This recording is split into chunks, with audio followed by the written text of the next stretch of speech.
My parents came back after 20 years because they needed a grandson for a party. Not me, not an apology, not even the truth.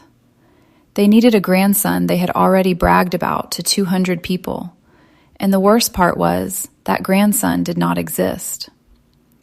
My name is Grace Myers, and I was 36 when Richard and Diane Myers stood on my porch like they had not once thrown me out of their house in the rain. My father had gray hair now, and that same tight mouth he used whenever somebody disappointed him. My mother still held her purse with both hands, like even standing outside my home might stain her if she relaxed too much. They had not seen me in 20 years, but they looked past my face almost immediately, searching my windows, my driveway, the hallway behind me, like the person they actually came for might appear if they stared hard enough. When my mother finally spoke, she did not say she missed me. She did not say she was sorry. She said, "We know about your son, Grace." That was the first thing they got wrong, but it was not the first thing they had ever made up about me. For 2 decades, they told people I moved abroad. Europe, usually, because Europe sounded clean and respectable, and far enough away that nobody had to ask follow-up questions. I had not moved abroad. I had been 16, pregnant, soaked through my sweater, standing outside a house where every light was still on because my family was inside continuing their night without me. My mother had pointed at the front door like I was a stranger refusing to leave. My father had already decided I was not just a problem, but a threat. And my brother Nathan and my sister Carolyn had watched from upstairs, 2 pale faces behind glass, neither of them coming down. Back then, the Myers family looked perfect if you were sitting 3 pews behind us at Grace Fellowship Church. My father owned Myers & Associates, a real estate law practice in downtown Portland, and he carried himself like every handshake was part of a future obituary.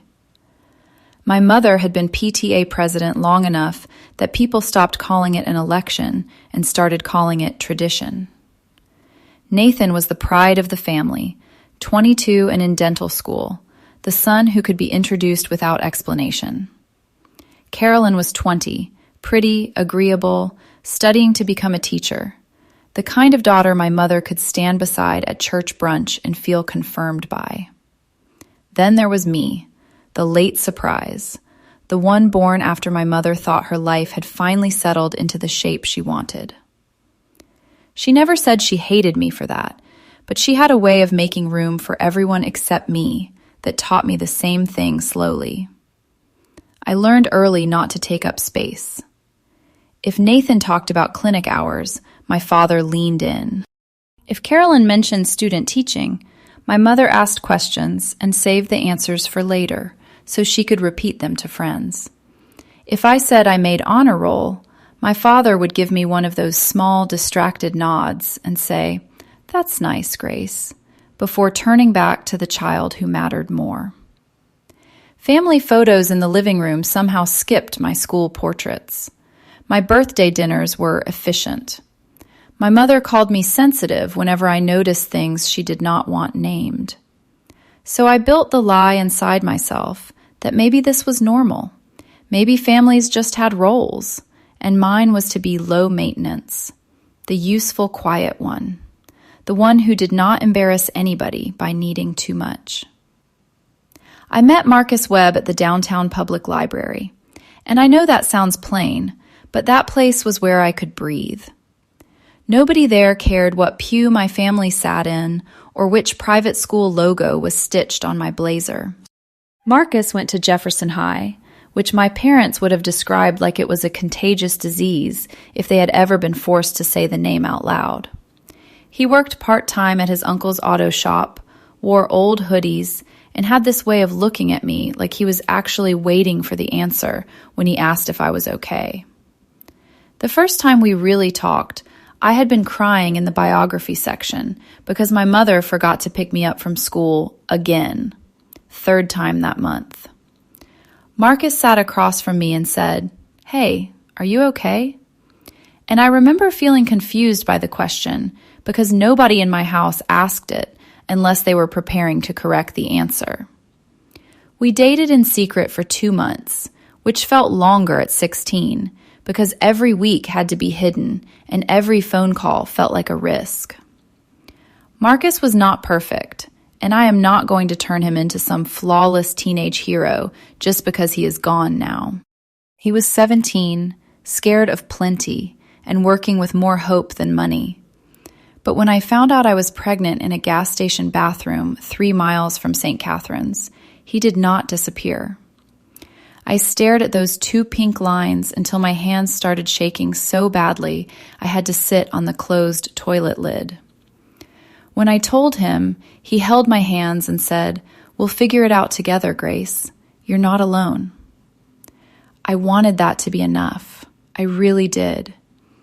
But I knew my parents, and I knew their first question would not be whether I was safe or scared or okay. It would be what people would think. I told them at Sunday dinner on November 14th, 2004, because I was 16 and still believed there was a correct way to bring your own life to the people who made you. The roast beef was dry, and my father was complaining about a property dispute, while my mother talked about the church Christmas gala seating chart. Nathan was home for the weekend. Carolyn had come by from college. I sat there with my fork in my hand, staring at my plate like courage might be hiding under the potatoes. Then I said, "I have something to tell you." Everybody looked at me at once, and for one stupid second, I almost changed my mind. I almost said I had failed a math test or dented the car or something smaller, something my family knew how to punish without ending me. But I was already tired of being alone with it, so I said, "I'm pregnant." My mother's fork hit her plate first. My father did not move at all, which was worse. He asked who the father was, and when I said Marcus Webb from Jefferson High, I watched my mother's face go empty in a way I still remember better than any screaming. She asked if he came from a good family, and my father cut in before I could answer. "What does his father do?" he said, like that was the part that decided whether my baby counted. I told him Marcus lived with his uncle and worked at an auto shop. The silence after that was so sharp I counted it without meaning to. 11 seconds. Then my father stood and said, "You will not keep it." My mother whispered his name, not because she disagreed, I think, but because even she knew how ugly it sounded out loud. He looked at me like I had brought something dirty into his dining room and said, "If you keep that baby, you are no longer part of this family." By 9:15 p.m., I was on the front porch with one suitcase, rain soaking into my sleeves and my hair sticking to my face. My mother was the one who opened the door, not my father, my mother. She pointed outside and told me I was dead to them if I walked away pregnant, which was insane because I was not walking away. I was being put out. Nathan and Carolyn were in the upstairs window, and I remember waiting for one of them to move, to come down, to open the door, to say anything. Nobody did. So I picked up my suitcase and walked to the gas station on Mulberry Street because it had a payphone and because I did not know where else a thrown-away daughter was supposed to go. I called Marcus from that payphone with rainwater dripping off my chin and my suitcase pressed against my leg. I could barely dial because my fingers were numb, and when he answered, I tried to sound normal for about half a second before everything broke. All I got out was, "They kicked me out," and then I was crying too hard to explain where I was. He kept saying my name until I could breathe enough to tell him the gas station, and 20 minutes later, his uncle's truck pulled up so fast the tires hissed against the wet pavement. Marcus jumped out before the truck had fully stopped, wrapped his jacket around me, and said, "I've got you." He said it like he could make it true by saying it hard enough, and because I was 16, cold, pregnant, and newly homeless, I let myself believe him. We did not have some brave plan. We had $300 between us, no apartment, no adults who were ready for this, and a baby neither of us knew how to raise yet. That night, the person who actually saved me was Margaret Torres, our neighbor 3 houses down from my parents. She was a retired school teacher with short gray hair, a sharp voice, and the kind of eyes that noticed things people hoped stayed private. She had seen me on the porch from her front window. She did not ask me to explain the whole thing before helping.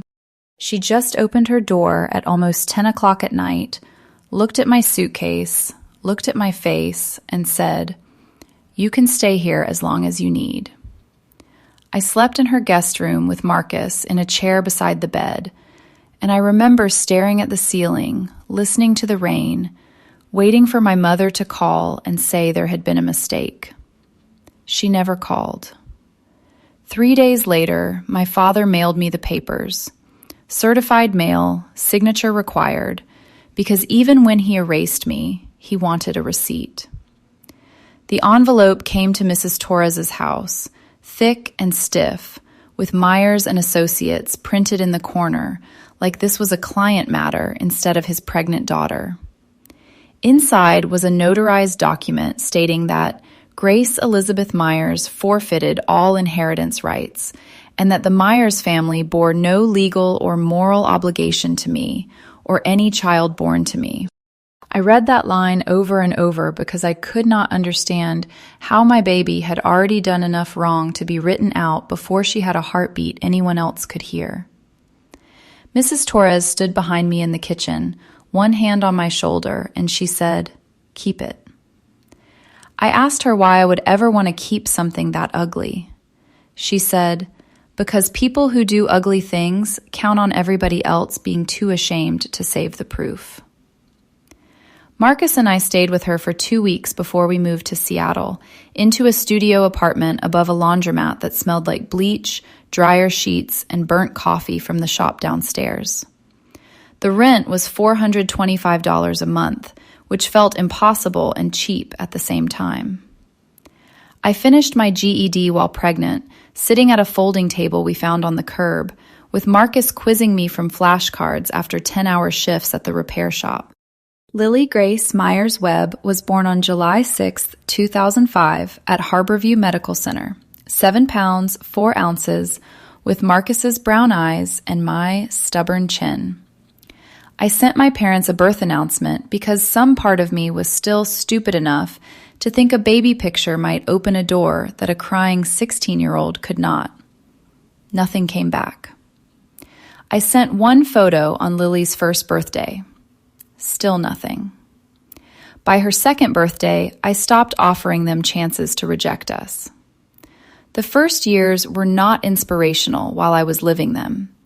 They were hard and they were embarrassing, and a lot of nights I was tired in ways sleep did not fix.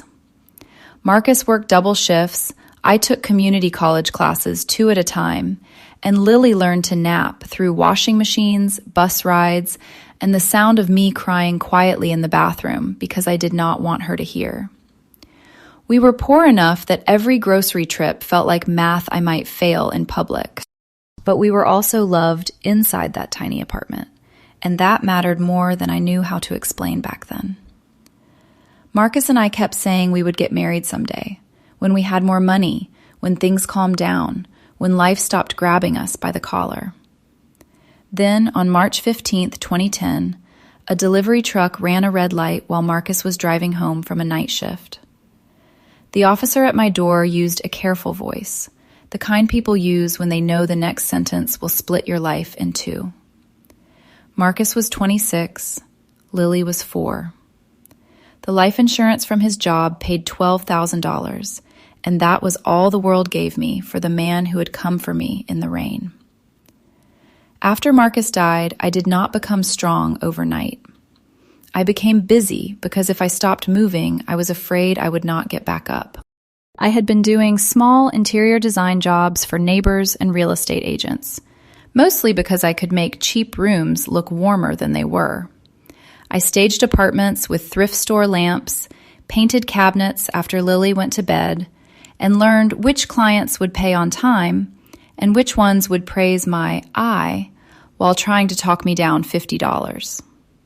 In 2012, I met Eleanor Vance at a design workshop at Seattle Central College. She was retired from a major design firm, direct in a way that scared people who were used to being flattered, and she looked through my portfolio without smiling much. When she finished, she said, "You have talent. It's raw, but it's real. Let me help you not waste it."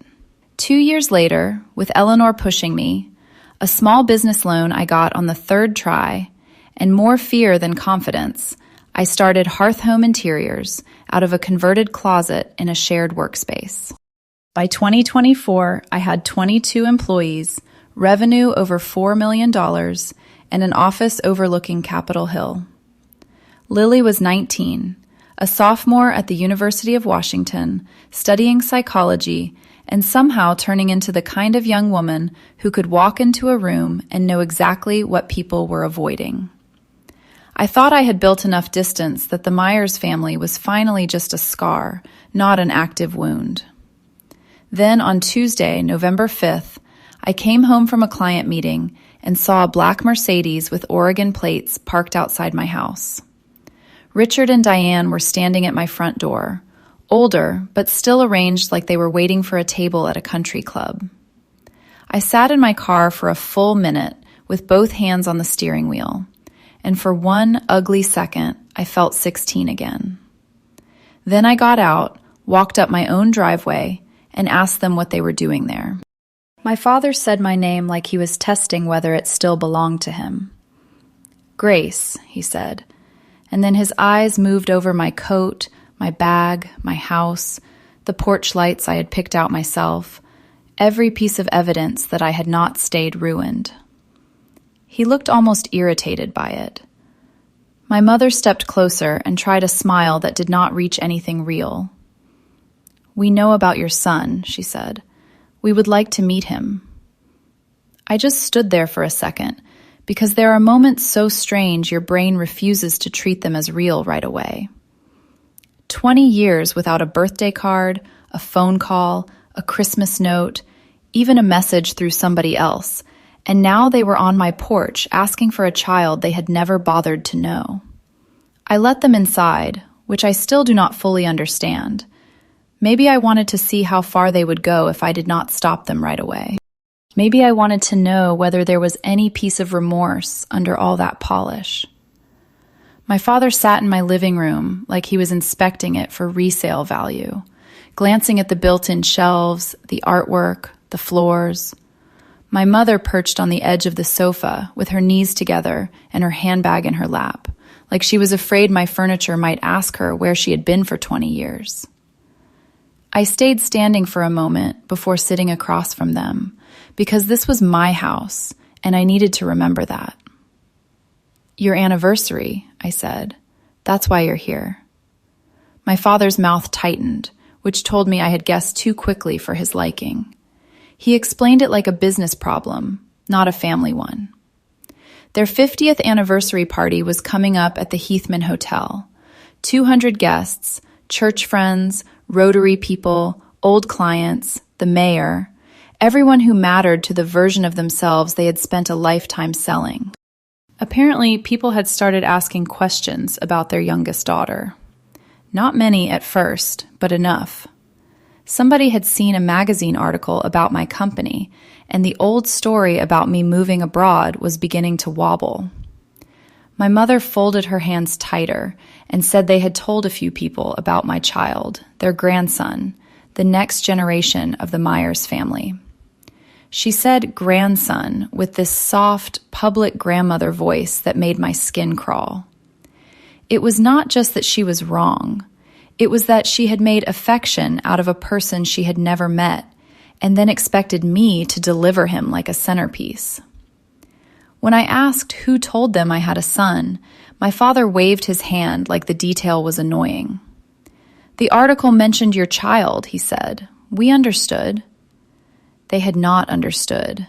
They had assumed, then embellished, then built a whole public lie because a grandson fit their picture better than the truth. My mother leaned forward and said, "This could be a chance to heal." I almost laughed then, not because it was funny, but because my body did not know what else to do with the insult. Healing, to them, apparently meant I would show up with a fictional boy, smile for photos, let them tell everyone the family was whole, and then go back to being quiet.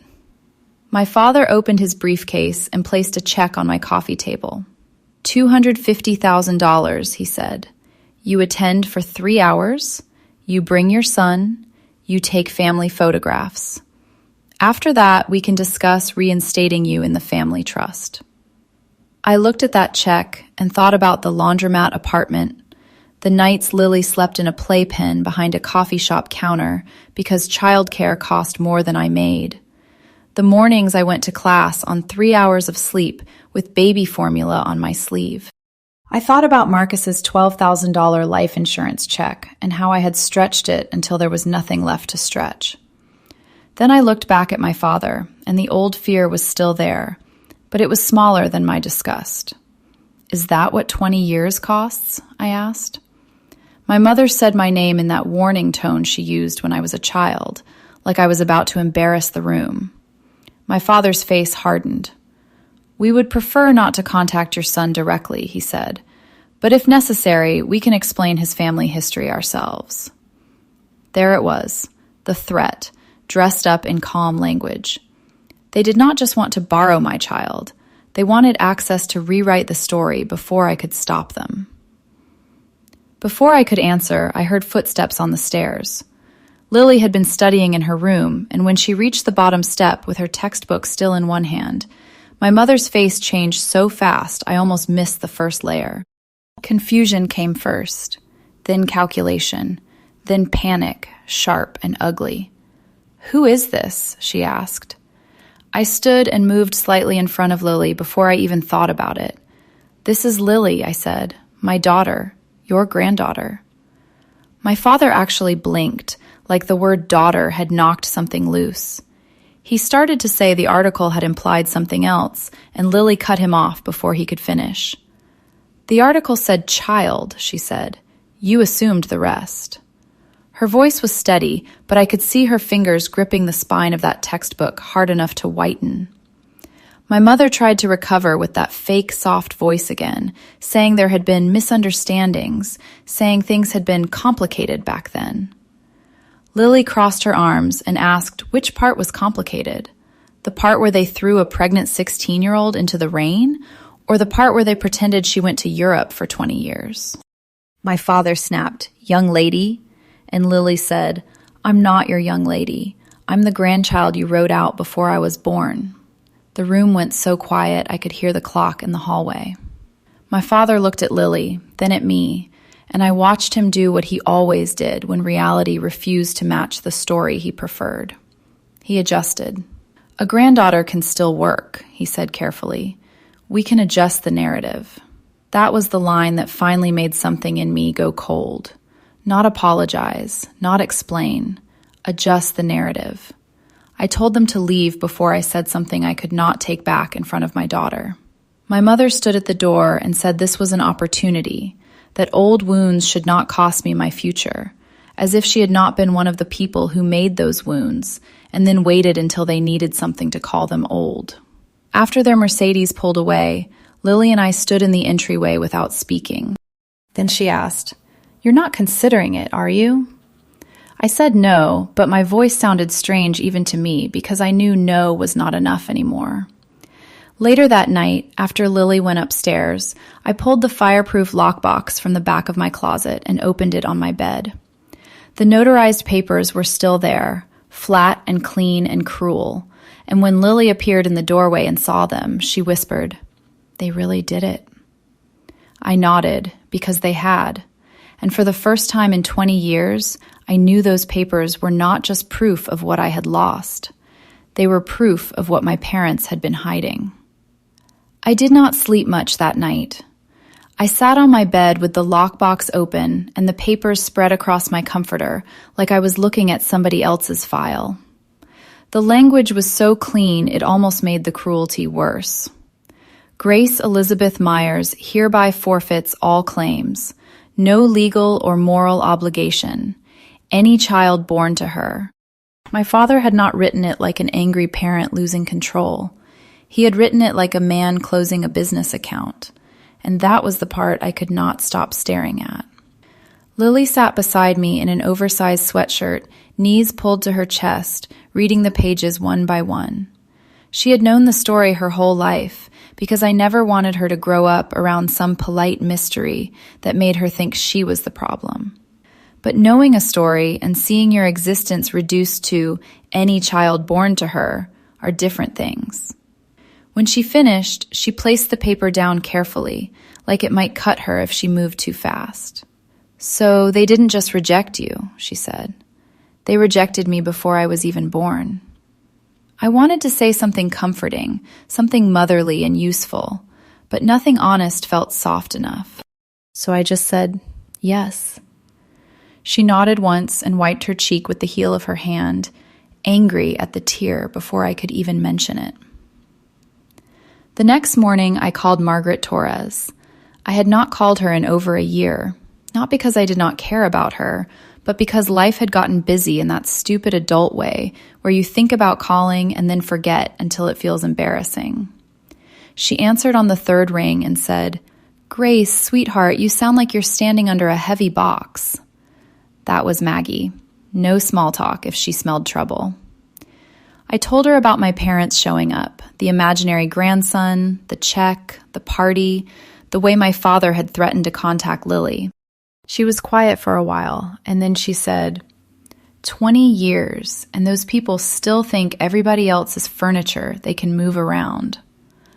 I almost smiled because it was exactly the kind of thing she would have said back then, standing in her kitchen in slippers and a bathrobe, handing me tea like tea could fix exile. Then I asked her about the night they threw me out. I hated asking. I hated making her go back there with me. But before I even finished, her voice changed. "I remember it," she said. "I remember the suitcase. I remember the rain. I remember watching your mother close that door." I asked if she had anything from that night, even a note, anything that could place me there. There was a pause long enough that I thought I had asked too much. Then she said, "You know, I never delete my security files. Old teacher habit. Document everything." 20 minutes later, an email landed in my inbox with a grainy still image attached. There I was at 9:17 p.m., November 14th, 2004. A 16-year-old girl on the edge of my parents' porch with one suitcase at her feet, rain streaking through the porch light. My face was blurred by distance, but I knew my own body. I knew that slumped shoulder. I knew the way I had been trying not to fall apart until I was far enough away. Maggie called me back before I could call her. "That's you," she said, "and if anybody needs me to say it under oath, I will." I stared at that timestamp until the numbers stopped looking like numbers. For 20 years, my parents had hidden behind clean stories and respectable rooms, and now there was this ugly little image that did not care how respected they were. I saved it to my computer, then to cloud storage, then to an external drive, because suddenly I was my father's daughter in the one way I hated admitting. I understood documentation. I understood that if people like Richard Myers could not control the record, they started losing control of the room. That afternoon, I reread the Seattle Met article that had started this mess for them. It was still online, published in 2022, with a smiling photo of me in my office and a headline about a teen mom becoming a design CEO. I had told Rebecca Huang almost everything when she interviewed me. I said I became pregnant at 16, lost my family, lost Marcus, and built a business while raising my daughter. I did not name my parents. I did not name their church. I did not say Portland because at the time, I still thought silence was a kind of protection. In the comments, most people were kind, but one newer comment made my stomach tighten. Someone had asked whether I was related to the Myers family in Portland, the law firm people, because somebody at their church had mentioned it. That was all it had taken. One curious person tugging at the thread, and my parents had panicked so hard they invented a grandson. By Thursday, Nathan called me. I knew it was him before he said much, because his voice had the same careful guilt in it that I remembered from the window. He said he knew he had no right to call, which was true, and then he kept talking anyway. He told me Mom had read the article badly, saw child, decided that child must be a boy, and then turned that imaginary boy into a family talking point. A grandson who was successful, impressive, connected to the Myers legacy. Dad had gone along with it because correcting the lie would have meant explaining me. They've been dining out on him for months, Nathan said, and his voice cracked on the last word. I did not comfort him. I did not owe him that. But I stayed on the phone. Then he told me something I needed to know. The anniversary party was not just a dinner. Pastor Harrison had arranged a family tribute that would be live-streamed on the church Facebook page, a little public celebration of unity and legacy. 200 people in the room, and who knew how many watching online. Nathan said he and Carolyn would be there, and if I came, I would not be alone. I asked him why now? Why after 20 years of nothing? He was quiet so long, I almost hung up. Then he said, because if I stay quiet this time, I'm not just the brother who failed you once. I'm the brother who watched them do it again. It was not enough to fix what he had done, but it was the first honest thing I had heard from anyone in that family in years. The next day, my father called with what he called a final offer. $250,000, reinstatement in the trust, 1 appearance, 3 hours, and then, as he put it, we could all move forward. I told him I had spoken to Nathan. The silence on the line was so complete, I knew I had hit bone. When I said I knew about the grandson story, he called it a slight embellishment. I said, you invented an entire person because the truth was inconvenient. That was when his temper finally showed. He told me I had destroyed the family 20 years ago, that I had brought shame into their home, that I had no right to judge them after everything they were offering me. My hand was shaking, but my voice stayed steady when I told him, you are not offering me anything. You are trying to buy your way out of a lie you created. He hung up after telling me I would never get another chance to be part of the family, and for the first time, that sentence did not scare me the way he meant it to. That evening, I sat at my dining table with Lily and Eleanor. The disinheritance papers were in front of us, Maggie's footage on my laptop, the Seattle Met article open on my tablet, and Nathan's warning sitting in my head like a lit match. Eleanor listened without interrupting, which was one of the reasons I trusted her. When I finished, she said, they want a performance. Lily said, then give them one they can't edit. I looked at my daughter, then at the documents, then at the life I had built inside a silence I had mistaken for peace. I told them I was going to the anniversary party, not to play the daughter they could display, not to beg for a place at their table. I was going because my parents had spent 20 years telling people I disappeared, and I was finally ready to walk into the room they cared about most and prove I had been there the whole time. The Heathman Hotel looked exactly like the kind of place my parents trusted. Crystal chandeliers, polished floors, white tablecloths, flowers arranged so perfectly they looked almost fake, and guests moving around with champagne glasses like everyone had practiced being pleased to see each other.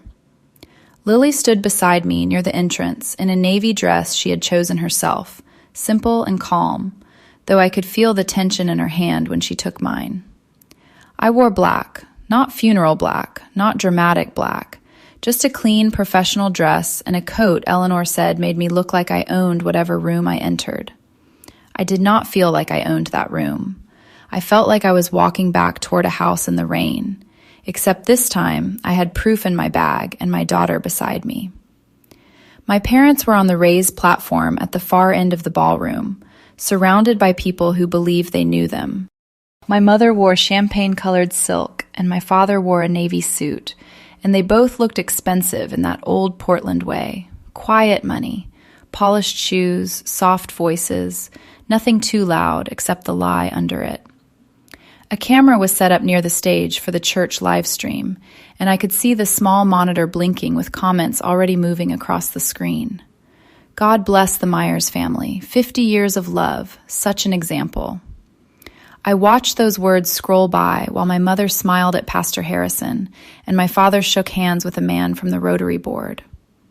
For a second, my stomach turned so hard I thought I might have to leave. Lily squeezed my hand and whispered, "Mom." I looked at her, at the person they had reduced to a legal phrase before she was born, and I stayed. The whispers started before my parents noticed us. At first, it was just a few heads turning near the doorway.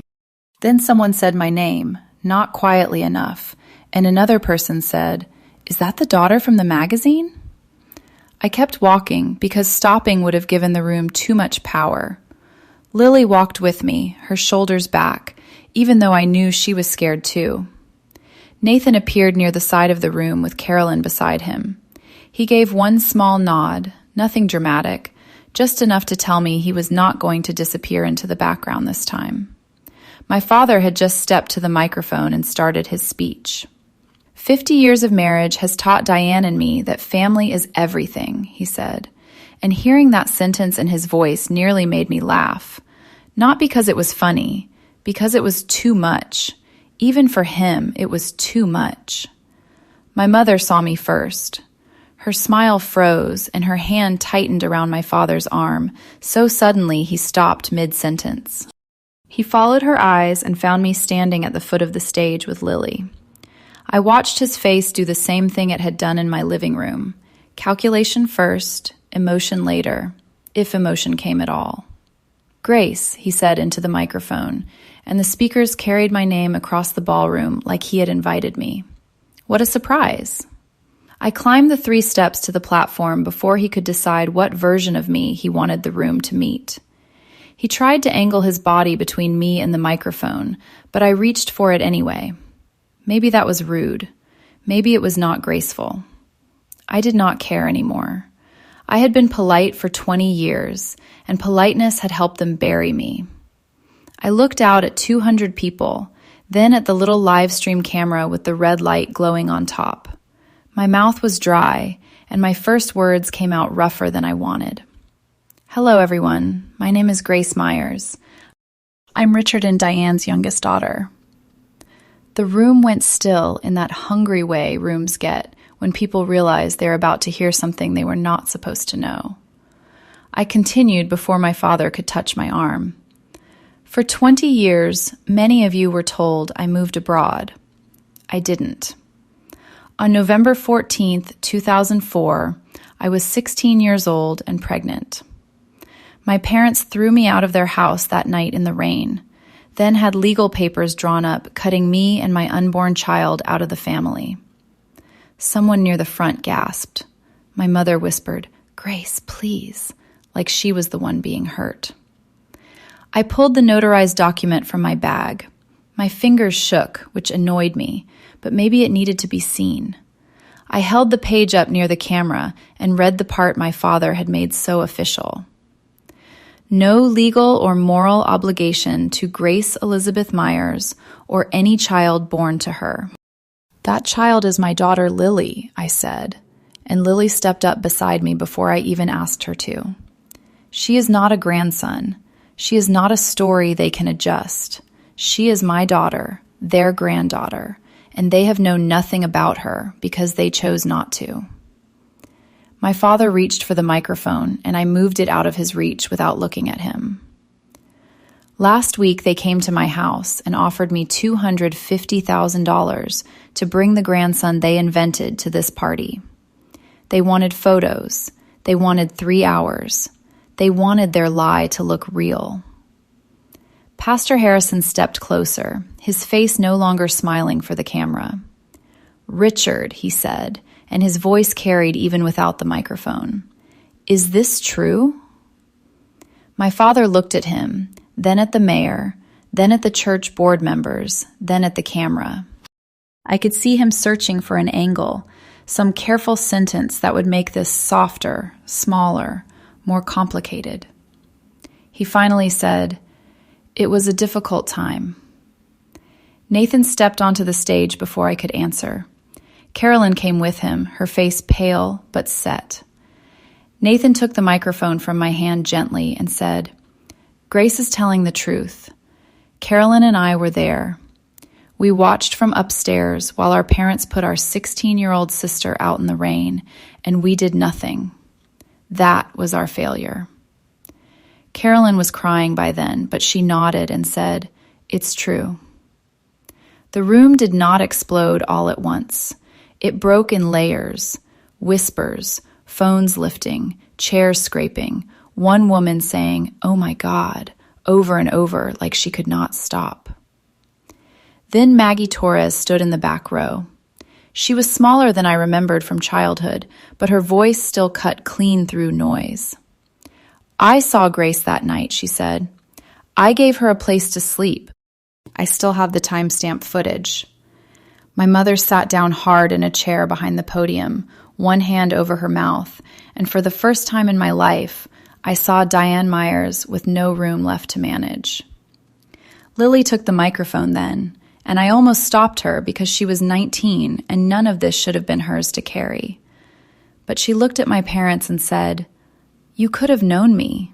You could have been at my birthdays and my graduation. You chose not to, and now you don't get to pretend that choice was ours." Her voice cracked at the end, but she did not look away. I took the microphone back only long enough to finish it. "I'm not here to ask for money," I said. "I'm not here to beg my way back into a family that only came looking when their story started falling apart.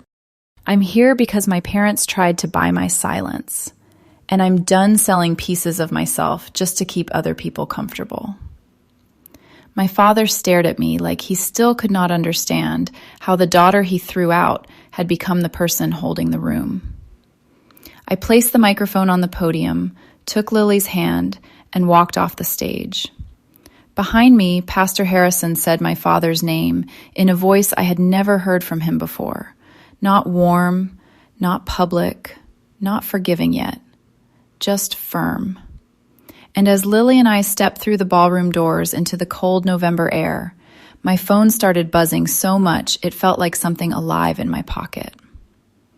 Outside the hotel, Lily and I stood under the awning while cars rolled past on Broadway, and neither of us said anything for a minute. My phone kept buzzing in my coat pocket, one vibration after another, but I did not look at it right away.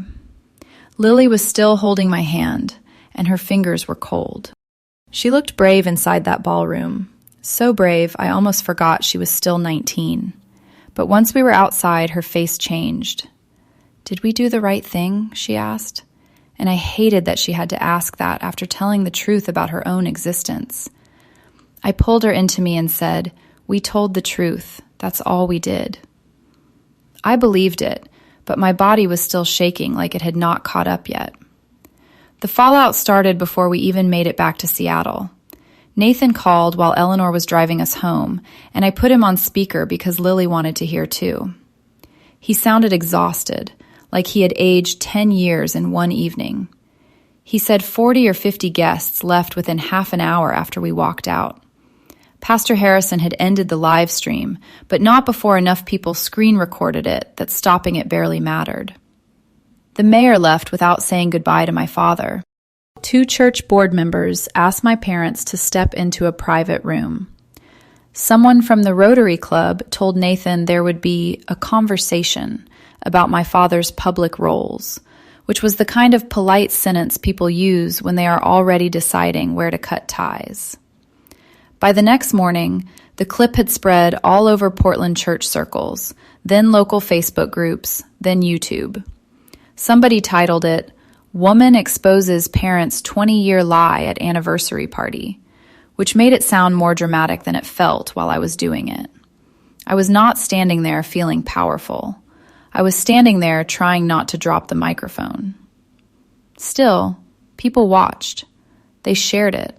They argued in the comments, and for once, the argument was not about whether Richard and Diane Myers were respectable people.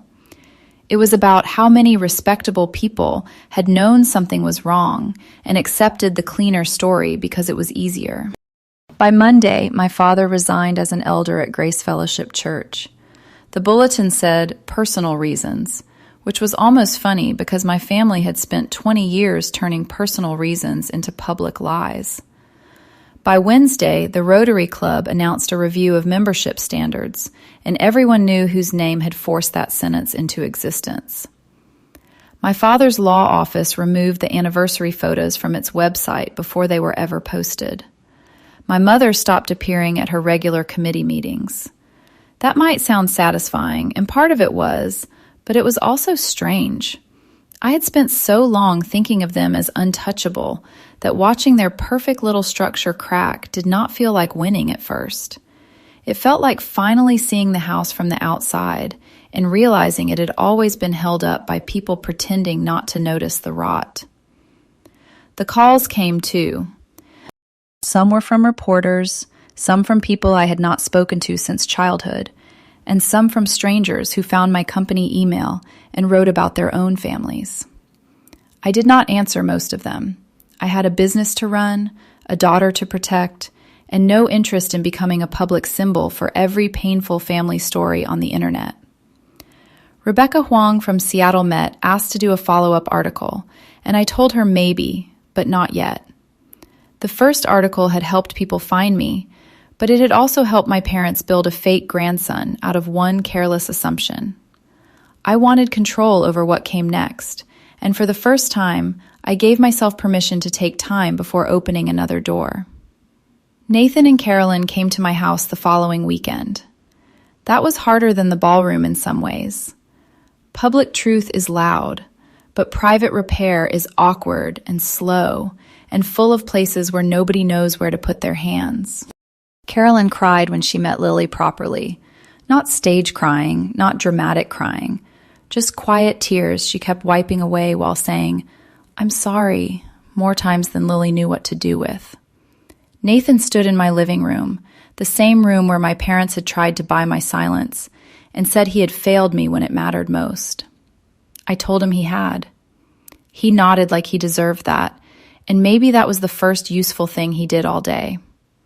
We talked for hours, not fixing 20 years, but at least refusing to pretend 20 years could be fixed with one visit. My mother called 1 week after the party. I almost did not answer, and I want to be honest about that.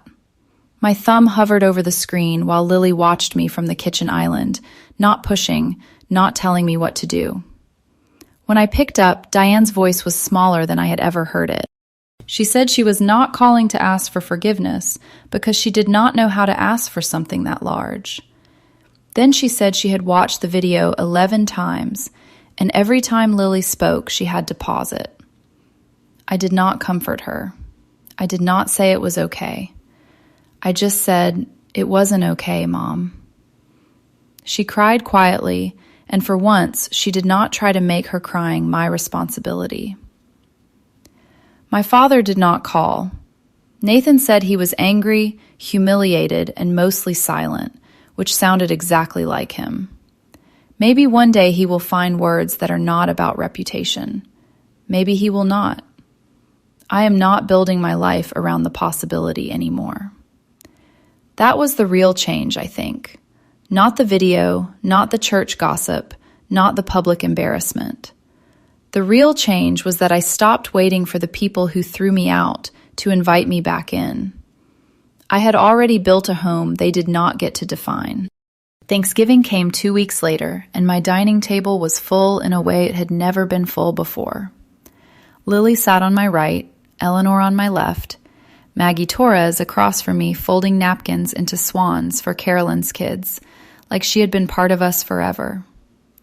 Nathan carved the turkey badly. Carolyn laughed for the first time that day, and my niece asked Lily if college was scary. My parents were not there. Maybe they never will be, and I am not saying that to sound cold. Some doors do not reopen just because the people outside finally realize what they lost. Later, when the dishes were stacked and the house smelled like coffee and pie, I stood at the kitchen window and watched Lily talking to her cousins in the backyard. For 20 years, my parents treated us like a stain on their family story. But there she was, laughing under the porch light, not hidden, not adjusted, not erased. So no, this did not end with a perfect apology or a clean reunion. My mother calls sometimes, and sometimes I answer. Nathan and Carolyn are trying. Lily is careful with all of them, and I respect that because she gets to decide what access to her life looks like. As for me, I still have the papers in that lockbox. I do not keep them because I want to live in the past. I keep them because they remind me that the truth was real, even when everybody else acted like silence made it disappear. If this story meant something to you, please like, share, and subscribe. It helps more than you think, especially for stories like this, where people are still learning how to name what happened to them. And if you know someone who has been made to feel like the difficult one, just for telling the truth, send this to them. What would you have done if your family came back after 20 years only because they needed you for their image? Would you have gone to the anniversary party, or would you have walked away and let them keep lying? And where do you think the line is between forgiveness and giving people access they have not earned?